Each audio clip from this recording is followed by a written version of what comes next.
Hello കൂട്ടുകാരെ, welcome back. ഇന്ന് ഞാനിവിടെ ഒരു റെസിപ്പി ആയിട്ട് വന്നിരിക്കുന്നത് പുട്ട് വെച്ചത് തലേദിവസത്തെ പുട്ടാണ് കേട്ടോ. ഈ പുട്ട് വെച്ചിട്ട് ഒരു ഉപ്മാവ് ഉണ്ടാക്കാൻ പോകണം കേട്ടോ. അപ്പോൾ സാധാരണ വീട്ടിലെങ്ങനെ ഉപ്മാവ് പുട്ട് അതുപോലെ ഇഡ്ഡലിയൊക്കെ ബാക്കി ഉണ്ടാകുമ്പോൾ പിറ്റേ ദിവസത്തേക്ക് ഞങ്ങൾ ഒരു ഉപ്മാവ് ഉണ്ടാക്കാറുണ്ട്. അപ്പോൾ ഇഡ്ഡലിയുടെ ഞാൻ ഒരു ദിവസം കാണിച്ചു തരാം. ഇഡ്ഡലി ഉണ്ടാക്കുന്ന ദിവസം ഇത് നമുക്ക് പുട്ട് വെച്ചിട്ട് എങ്ങനെ നമുക്ക് ഉപ്മാവ് ഉണ്ടാക്കാമെന്ന് ഞാൻ കാണിച്ചു തരാം കേട്ടോ. ആദ്യം ഈ പുട്ട് നല്ല ഹാർഡാണ്, അപ്പോൾ ഞാൻ ജസ്റ്റ് ഒന്ന് ക്രഷ് ചെയ്തെടുക്കുകയാണ്, പൊടി പോലെ ആക്കി എടുക്കുകയാണ് കേട്ടോ. അപ്പോൾ കുറച്ചുകൂടി ലൂസായി ഇത് വെച്ചിട്ട് നമുക്ക് ഉപ്മാവ് ഉണ്ടാക്കാം. ഈസി റെസിപ്പിയാണ്. റവ ഉപ്മാവ് എങ്ങനെ ഉണ്ടാക്കണം അത് തന്നെയാണ് കേട്ടോ. മഞ്ഞൾപ്പൊടി മറന്ന് ചേർക്കില്ല എന്ന് മാത്രമേ ഉള്ളൂ. വേണമെങ്കിൽ ചേർക്കാൻ കുഴപ്പമൊന്നുമില്ല, പക്ഷേ ഞാൻ ചേർക്കാറില്ല. അപ്പോൾ പാൻ ചൂടായ ശേഷം അതിലേക്ക് വെളിച്ചെണ്ണ ഒഴിച്ച് കൊടുക്കുക. കടുക് ഇടുക. കടുക് പൊട്ടി വന്ന ശേഷം അതിലേക്ക് കറിവേപ്പിലയും പച്ചമുളകും ചേർത്ത് കൊടുക്കണം കേട്ടോ. ഈസി റെസിപ്പിയാണ്. ഇത് തന്നെയാണ് നമ്മുടെ ഇഡ്ഡലി ഉണ്ടാക്കുമ്പോഴും ഇഡ്ഡലി ഉപ്മാവും ഇത് സെയിം റെസിപ്പിയാണ് കേട്ടോ. വളരെ ടേസ്റ്റ് ആക്കി അത് ഇഡ്ഡലി ഉപ്മാവ്. ഇതും നല്ലതാണ് കേട്ടോ. ഇതും നല്ല ടേസ്റ്റാണ്. ഇനി നമുക്ക് വേണ്ടത് സവോള, ഒരു കഷ്ണം ഇഞ്ചി, പച്ചമുളക് ഒന്നോ രണ്ടെണ്ണം മതിയാവും. അത് നടുവേ കീറിയിട്ട് അതിലേക്ക് ഇട്ട് കൊടുക്കുക. നന്നായിട്ടൊന്ന് വഴറ്റിയെടുക്കുക കേട്ടോ. അല്പം ഉപ്പുകൂടി ചേർത്ത് കൊടുക്കുക. അപ്പോൾ ആദ്യമായിട്ടാണ് ഈ വീഡിയോ കാണുമെങ്കിൽ പ്ലീസ് ലൈക്ക്, ഷെയർ, സബ്സ്ക്രൈബ്.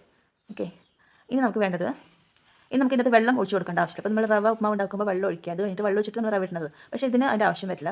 കുറച്ച് സോഫ്റ്റ് ആവാനായിട്ട് നമുക്ക് വേറൊരു സംഭവം ചെയ്യാം കേട്ടോ. ഇനി നമുക്ക് അതിലേക്ക് പുട്ട് ഇട്ട് കൊടുക്കാം. ആ പൊടിച്ച് വെച്ച പുട്ട് ഇട്ട് കൊടുക്കുക. അപ്പോൾ നന്നായിട്ടൊന്ന് ഇളക്കി യോജിപ്പിക്കുക കേട്ടോ. എന്നാൽ നമുക്ക് എന്താ പറയുക ഡ്രൈനെസ് പോലെ തോന്നും. പക്ഷേ പേടിക്കേണ്ട, അതിനുള്ള ഒരു ടിപ്സ് ഞാൻ പറഞ്ഞുതരാം.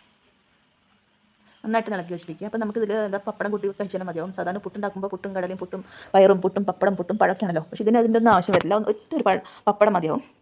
അല്ലെങ്കിൽ വേറെ എന്തെങ്കിലും വീട്ടിലുണ്ടാക്കുന്ന എന്തെങ്കിലും ഉപ്പേരി ആയാലും മതി ഉപ്മാ കഴിക്കാൻ. ഇനി നമുക്ക് വേണ്ടത്, ഇപ്പോൾ നമുക്കിപ്പോൾ ഇതിൻ്റെ കുറച്ച് ഡ്രൈ പോലെ ഉണ്ട്.